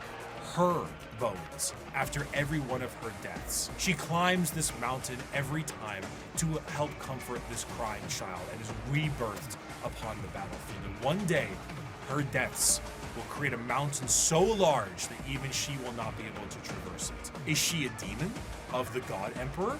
Perhaps. A but demon she'll of be the shocked God for Emperor. saying so. Emperor. She is genuinely and literally faith made manifest. Some sisters may make a mistake, however, and find themselves questioning their faith, disobeying a command, and even leaving Don't do their that. order. These sisters are sent for reconditioning and are known as the Sisters Repentia. Hot. They generally face the front of the line Hot. head on and seek retribution and forgiveness from the Emperor himself. Hot. Though their actions were heretical, Repentia on the fields Also of battle hot. is an indication of an individual wanting Jeez. to become forgiven. They run aloft with torture devices attached to their bodies and a chain sword the size of their body, That's a woman? completely armorless, to determine if this is how they die, or if the Emperor will forgive them. That's Even crazy. the most famous champion of the sisters, that Saint Celestine, was a repentia. Even she questioned her faith. And if she can do it, Anyone so can do it. you. Just don't run away again. They don't really do third chances. The Sisters of Battle are martyrdom-enthused zealots that create miracles in their tread. Their devotion is boundless and also a direct source of their power. A whole army of power-armored soldiers shooting, burning, and melting all in their path is bad enough, but it enters a whole different level when God is on your side. By bolter shell, flamer burst, and melta blast, the mutant, the heretic, and the traitor alike are cleansed of their sin of existence. So The has sin it of been for 5 existence. millennia, so shall it it be be. until the end of time. Yes. The Imperium devolving into wars of faith is to push Hype. its agenda further. Where the xenophobic Wars of nature of faith. humanity was once strong, it has now been magnified, and there are plenty of aliens in this galaxy. 6,000 years prior to the current events of 40k, a planet was found by an AdMech exploration vessel. The life forms on the planet were seen using tools, but they were still very primitive, so the planet was marked for destruction to pave the way for the Imperial war machine. However, this was thrown off because of an extreme warp storm and that whole Doge Van Dyer thing. Flash forward to modern day, and an This unknown music. but highly advanced vessel was shot down near an Imperial mining world, and the bodies on this vessel matched those life forms found on that primitive world. The native creatures on that planet were able to evolve rapidly due to them being unobstructed, and their highly advanced gear posed a new threat to the Imperium. Advancing over these years with a remarkable speed, these are the new upstarts in the galaxy, looking to make a name for themselves, all in the name of the greater good. These are the greater good! The Tau Empire! I'm actually hype about The this. alien Let's see is how not Bricky says. intrinsically evil. Do not hate him. Pity him his ignorance. Seek to understand his differences and acquaint him with his inadequacies. Only then will he accept his place in the greater good. The early history of the Tau is chaotic at best. Due to their extreme speed run to space travel, their journey to the stars were overburdened with inner conflict. It wasn't until the appearance of the Ethereals that things began to settle. These Tau to the warring tribes marked their unification under one common belief: the greater good of the Tau Va. What about the greater good? The greater How can this be good. for the greater good? Oh, This no system answer. is a caste-based system What that seeks movie to is that? unify and organize the Tau into an effective and successful society while working for their mutual benefit. These castes, in order from lowest to highest, are the Fire or Shas caste, which is soldiers, Earth/Theo, which is manufacturers and industrialists, the Water or Core, being diplomats and traders, and the Air/Core, being navy officers. Also, you have the Ethereal/Un, which is the lords and leaders of the Tau. Now, unlike the paths of the Eldar, the Tau don't get any say into which caste they're in.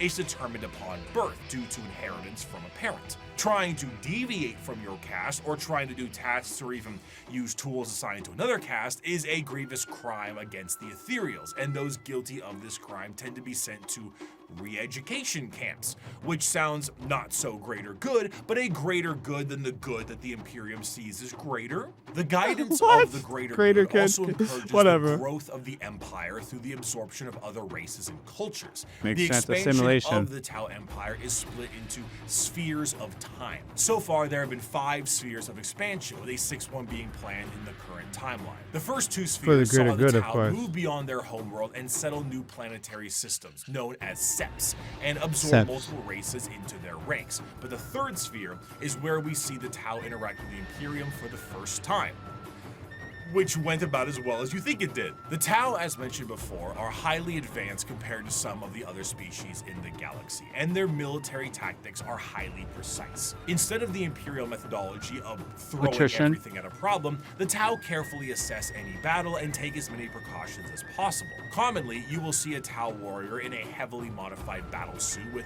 advanced targeting systems. The Tau do not often consider close combat to be something very effective, so they don't really put put much stock into it. Their Gundam-like battlesuits have a multitude of functionality, ranging from overwhelming firepower to stealth-based combat. And since they're an upstart species with a bit of technical flair, they have plenty of AI drones that help them in the field of battle. In addition to this, the Tau are also joined in the field of battle by some of the species that have been absorbed into the fold of the greater good. These auxiliaries. My question is, are the AI units associated with individual soldiers, or are they one big like network? You know what I mean? Like, am I coming in with just my AI and I have like 2 drones? That's kind of cool. What about hacking? You know what I mean? What about if you hack a drone, do you hack the whole network? How is it all protected? Anyways. Often employ tactics that the Tau are unable to do on their end, such as the brute force and almost primitive nature of the Kroot, combined with the Geonosian aerial shock attack style of the Vestments. But the Tau assimilate more and more species with time, including even some humans who wish to break off from the Imperium for pick a reason. The aesthetic of the Tau also leans a bit more into the East Asian sci-fi aesthetics. The large mech suits definitely evoke that Gundam look, but the general garb of their higher-ups kind of create that motif, and they often have accents in the games that they are in. But while Tau are looked at as Gundam mech faction by some, others enjoy them for the full coalition of aliens. One of my favorite images in Warhammer is this official artwork by Games Workshop. Now, not a single one of these aliens are a faction in Warhammer, and yet they all are different species that do exist in this universe. The Milky Way galaxy is vast, and while the Imperium and many others exterminate what they can find, the Tau will assimilate those that can be assimilated. The Kroot and Vestments we already discussed, and the humans and also Votann will join them at times, but you also have the Galg, the Nikasar, the Vorg, the Thraxian, the Turellian, Greet, Damati, and many others. Some of these are just one-off lines, and some are major players in the civilization. The Nikasar are, for lack of a better word, gigantic psychic polar bears with bird-like faces. The Tau have psychic bears. And the fact I haven't seen this is a crime. The Tau as a culture are generally marred by the various issues that an advanced civilization would have in an unadvanced galaxy. They do not travel through the warp because of the insane dangers, but instead use a more classic FTL jump. However, because they aren't going through hell, it makes them a lot slower than many other races. The Imperium might surf through hell and lose a few ships, but they will get there first. Often they will take enormous cannons and weaponry and defeat their foes before they can even close the gap. One of their light walkers carried a weapon of lethal effect. Wow, it fired a form of ultra-high velocity projectile. I saw one of our tanks after being hit by it. There was a small hole punched in either flank. One, the projectile's entry point, the other, its exit. The tiny munition had passed through the vehicle with such speed that everything within the hole not welded down had been sucked out through the exit hole, including the crew. We never identified their bodies, for all that remained of them was a red stain upon the ground, extending some 20 meters from the wreck. The fascination of the Tau is that in any other modern day world, their society would be horrid. Rigid caste systems, corruption, and politicking ethereals, and basically it's the greater good or nothing at all. But in the world of Warhammer, the simple fact that humans are accepted into their sphere, should they please, already puts them far and above the other races that would murder or eat them. But despite this, the existential dread that is the Tau Empire is ever so apparent. Despite being hyper-advanced and welcoming a coalition of aliens, they are the upstarts, and they are painfully outnumbered on all sides. Almost any other faction in the universe, given the right amount of force, can wipe out the Tau Empire from existence. They themselves might not be perfect, but their slight glimmer of hope is exactly that. Their numbers. A glimmer in a dark and crushing galaxy. Of course, nobody dares take the attempt to destroy the Tau Empire, because doing so is an enormous amount of resources, and for the same reason why you don't full send your whole army to one person in a commander game of Magic. You open yourself up to player 2 and 3. But not to say it won't be a struggle. The Tau Empire, when prepared, are a vicious fighting force who might delete your formation before you even see them. But they lack numbers, and in the dark corners of the galaxy, that's a big deal. That is entirely. What's next? Oh, the Tyranids. Goddamn Tyranids. There is a cancer eating at the Imperium.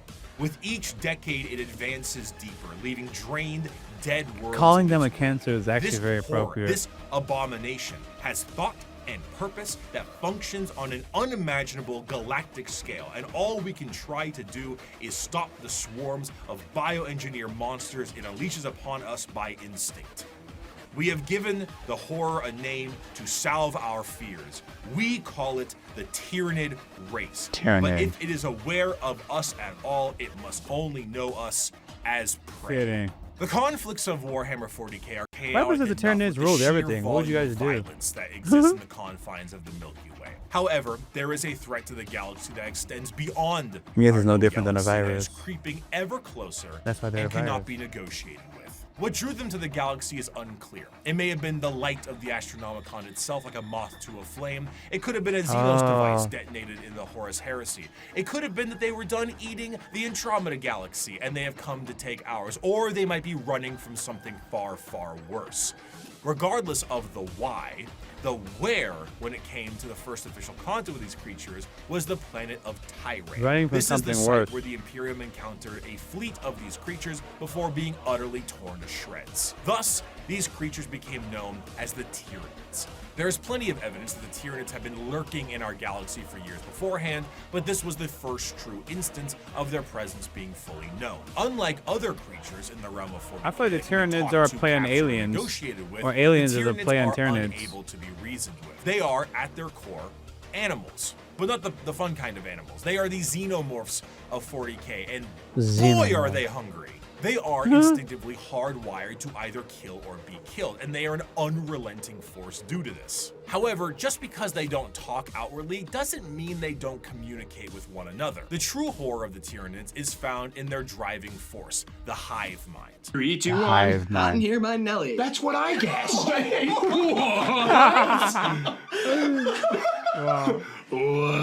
You see, the Tyranids are a collective consciousness that are all connected to a singular embodiment of psychic power that is utterly incomprehensible to the human mind. To keep this connection there, the Tyranids on the field of battle are followed around by synapse creatures, essentially serving as their Bluetooth connection to the greater hive mind. This allows them to send and receive information about the battle they're in, and it also allows them to adapt to certain situations based off of So you shoot those synapse things? Depending on the enemy, the swarm might be able to develop a new weapon or new tactics so they can get the upper hand. When the synapse connection is cut, they are unable to essentially never mind. form a I save thought it was state physically and around are them. stranded.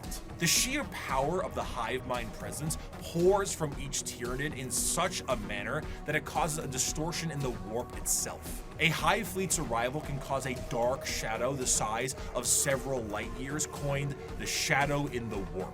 This shadow prevents any usage of the warp, or at least makes it exceptionally difficult. Communications shut down due to astropaths being unable to talk. Ships cannot freely enter the warp, and even creatures with a warp sensitivity feel an immense dread due to it. It causes everything to just kind of sit dead.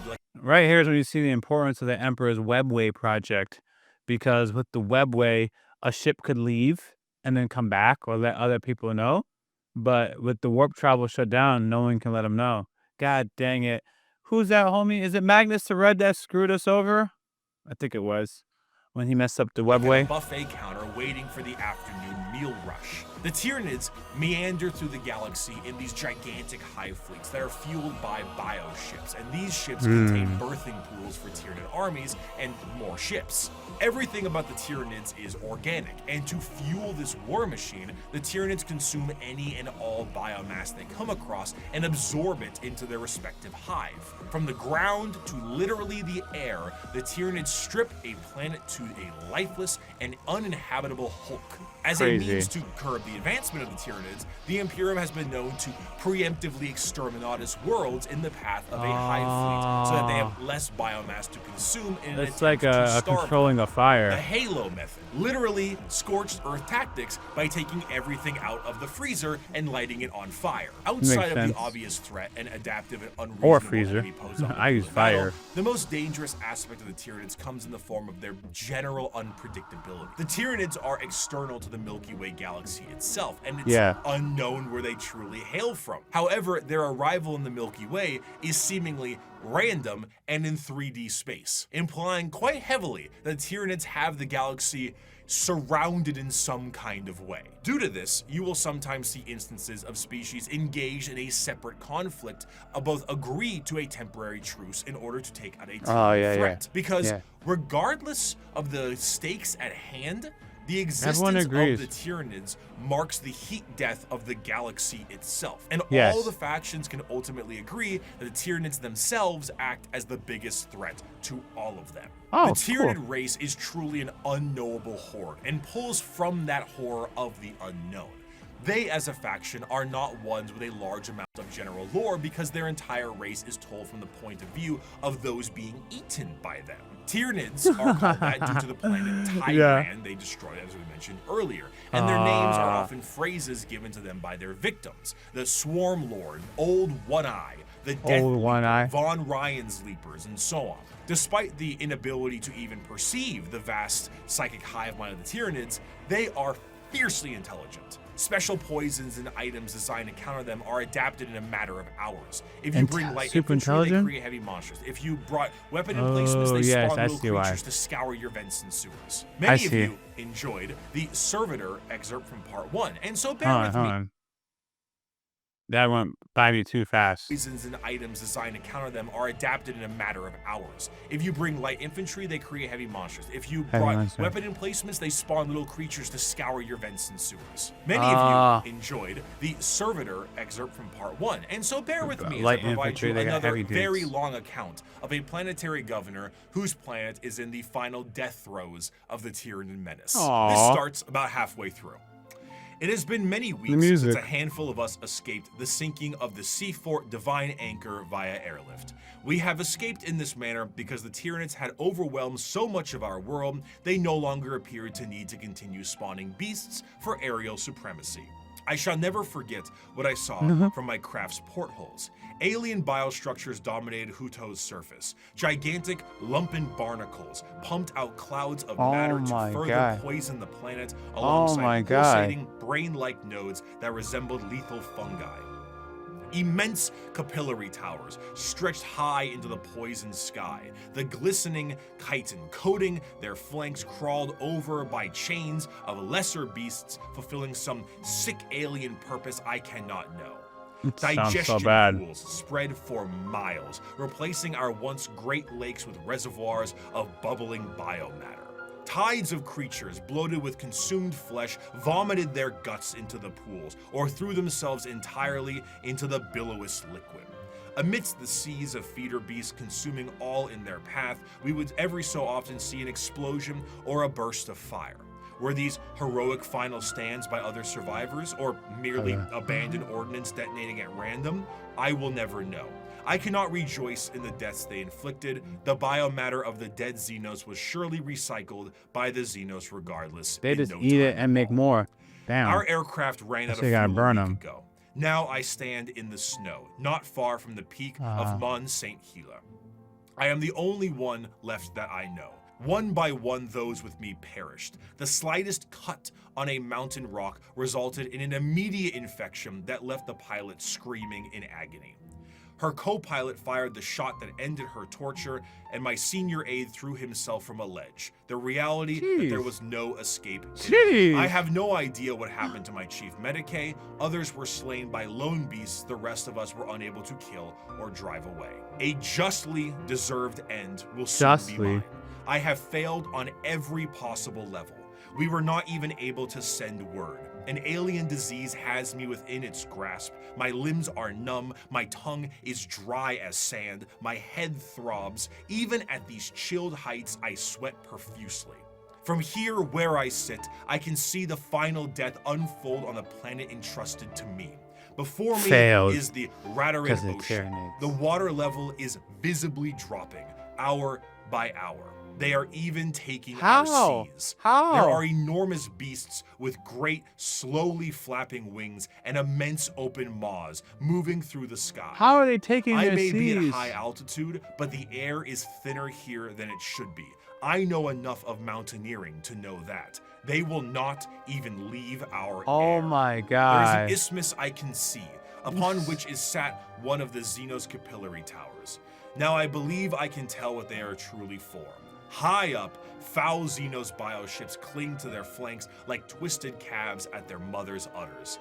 They are feasting, I am sure, hungrily filling themselves to burst on the hideous gruels that are what remains of my people. I have Wow. witnessed the planet's death from sinister start to hideous conclusion. This is something I see crazy. the power of our foe, and though I have shown boundless weakness these past months, I do not see how we could ever have won. If this is any That's sort of how good news, it seems that one thing overwhelmingly that might be horrifying an it was. inadvertent repellent effect on the Tyranids is chaos. Chaos and chaotic energies offer no nourishment to the Tyranids. They cannot eat that. And the Ah. presence of rifts and warp storms work as a means to starve out the Tyranid fleet. The Oh. Tyranids, of course, are attempting to adapt to this, but it seems Dang that it. even at the most primal core of the galaxy itself, Chaos agrees that these dinner guests are not welcome in any way, shape, or bioform. Even Chaos In don't the like the end, though, Tyranids. the Tyranids represent the final fears of the galaxy itself. Despite the goals to conquer the galaxy as a whole, the remainder of the universe may very well be dead and derelict space. Instead of endless worlds and solar systems, it may just be bones and ash. The tendrils of the hive mind have wrapped themselves around the galaxy, and the only thing that's guaranteed is that dinner is served. However, the Tyranids are not simply the unending hordes of bugs. Beyond the more general buffet tactics of the force of the Tyranids, the hive mind has a more secretive and dangerous means of planetary conquest in the form of Oh, something a the bit agents more and terrestrial. secret people. General upheaval and revolution. However, though the idea of a society I'm trying to remember the name. I wanted to see if I can get it right, but I can't remember. revolt for the good of the populace is an admirable thing, these leaders have the nefarious intent of the hive mind itself. These are the downtrodden and the oppressed, the revolutionaries to Oh. a better cause, the heralds of the Star Children. These are the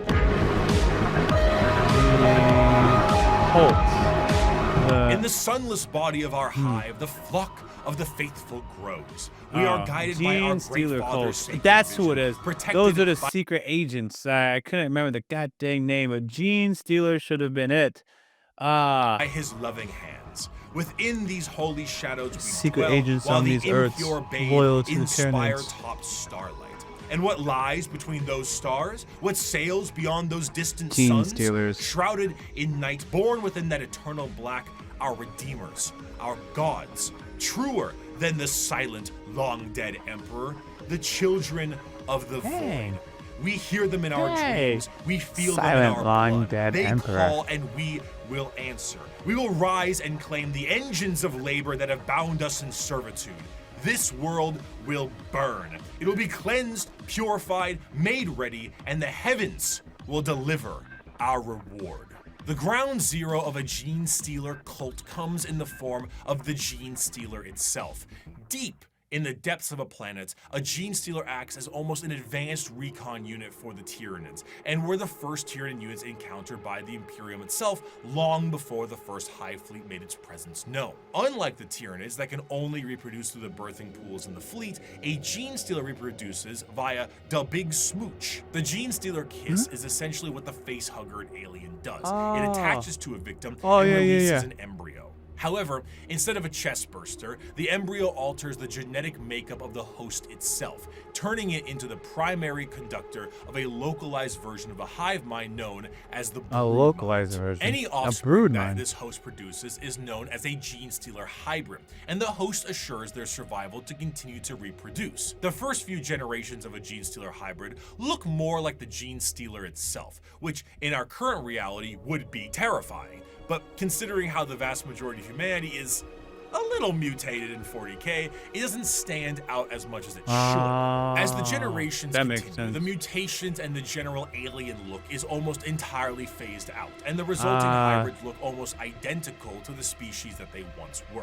Due to the size case of most worlds, the makings of a Genestealer cult can exist almost entirely in secret, generation after generation. After a certain period of time, those hybrids will make their way into generalized society. Still connected to the mind of the Genestealer itself, the hybrids operate with the express goal of gaining power within society itself in a political and religious sense. Most of the time, they will present themselves as revolutionaries, looking for the betterment of the population. And Of course. honestly, it sounds great for a lot of the folks on the planet. By the people, for the people. Of course. As they expand more openly, the Of course. crossbreeding continues until all aspects of the planet's destabilize the society nation. is infiltrated. However, all bets are off when a hive fleet comes close enough. When a Tyranid hive fleet gets close enough to a planet, the broodmine activates essentially an endgame scenario. The once political and religious leaders become bloodthirsty fanatics that work to finalize the collapse of society and the death of those who oppose them. But to those in the broodmine, the god they believe in is coming, and this is holy justice and vindication for their religious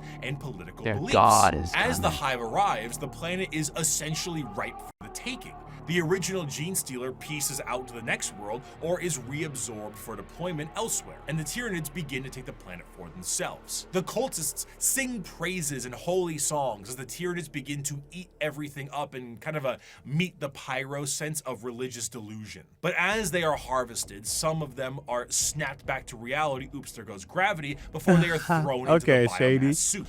For a fleeting second, Oh, they that see this sucks. was all a ruse to consume the world and that their Dang. false gods were a bunch of hungry bugs. The cultists essentially put the checkerboard dining cloth on the table for them and It invited sucks them to make for a sure they feast. know Due before to the this- constant that's over. redeployment of Genestealers, there are known cults that pop up across the Imperium itself. Some of the more well-known ones are the Cult of the Bladed Cog or the Rusted Claw, but there are hundreds, if not thousands, of different cults that keep popping up all over the galaxy as the Genestealers spread. And due to their covert means taking over the planets, they are not generally viewed to be a threat until it is far too late. And due to the know-how of Genestealers, they tend to be predatory to those in the lower classes of a given planet. The Genestealer Of cults course. overall have really come into their own, commercially and artistically. They have very much embraced the revolutionaries aesthetic and crafted a fascinating method in doing so. It's this great combination of this pseudo-Marxist Bolshevik uprising mixed with the hills have eyes in the populace. What's particularly enjoyable about their uprising is that often from their point of view,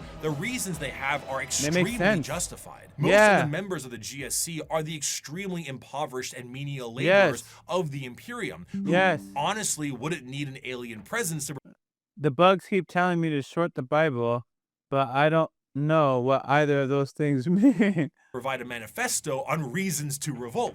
Honestly, wouldn't need an alien presence to provide a manifesto on reasons to revolt. Their weapons are all makeshift and often involve things like mining lasers, drilling Mining saws, lasers? demolition charges, giant stop signs. Their political What? machinations work quite well, as the cult ends up being really good at assassination, especially when you have a third arm holding a pistol beneath all those robes. They're a faction rife with fascination and culture, and their plans are generations in the making, to the end goal It's like of what's being happening thrown to our right back country. into the soup by the star children they prepared the world for.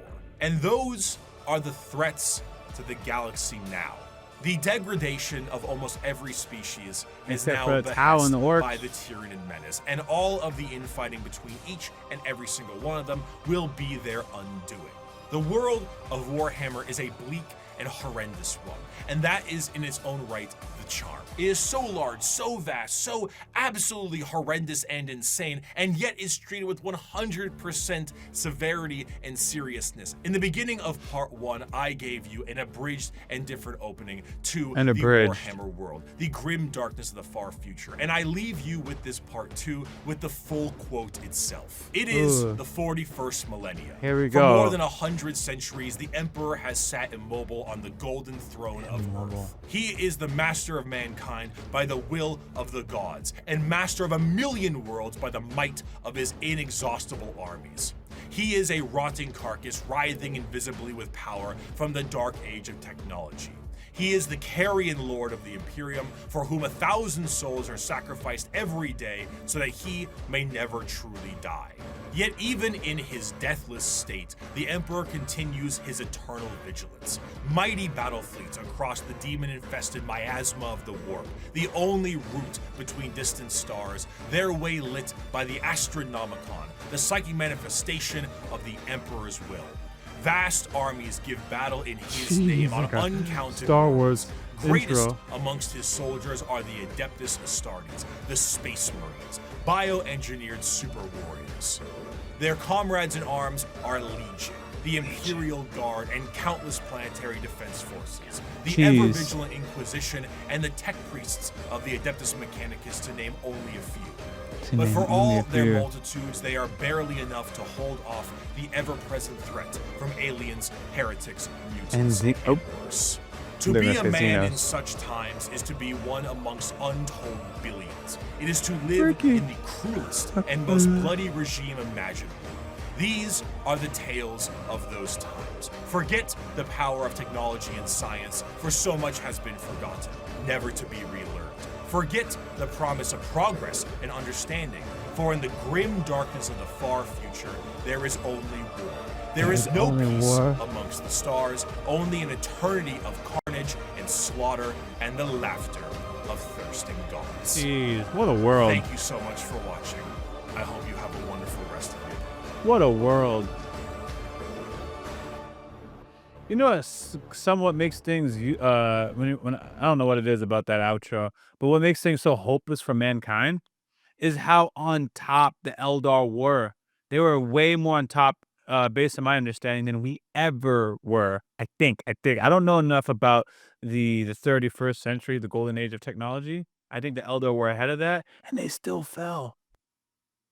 What else? You know who else fell? The Ark, the Necrotier. Yeah, they fell, but they're still there, and they're gonna rise again. But they're rising, but they're almost awake. Anyways, I'm just saying, like it's troublesome. But this is a long one, and I'm hungry, and it's about bedtime. Two things at once. I was going to break the video up in two, but my OCD doesn't let me. I just can't. I was like, no, I would have posted it as one. I was like, I'll watch one tonight, and I'll watch one tomorrow. OCD doesn't let me. I gotta finish. Just gotta. And yeah, I'm glad I watched it. I had to remember my homegirls, the Sisters of Battle, and rework my rankings. The Tyranids, everyone agrees. F the Tyranids. A legit threat, but you know, F them. And I think it was a good video. I actually liked Bricky's first video better. It was it didn't feel as long. Let's just put it that way. This one felt longer, but you could tell the information was more serious. And that's just sometimes a trade-off. It's a very difficult balance for humor, entertainment, and then valuable information that you're not supposed to, take lightly. So that's my 2 cents, but definitely worthwhile watch. And we appreciate the hard work this man has put in. Fantastic script. The man barely stuttered. I'm pretty sure he had editing and stuff like that, but I think he did a very good job as one YouTuber to our next. So I guess I'll check out his soap, and you guys should too. Thanks for subscribing, folks. Please do so if you haven't.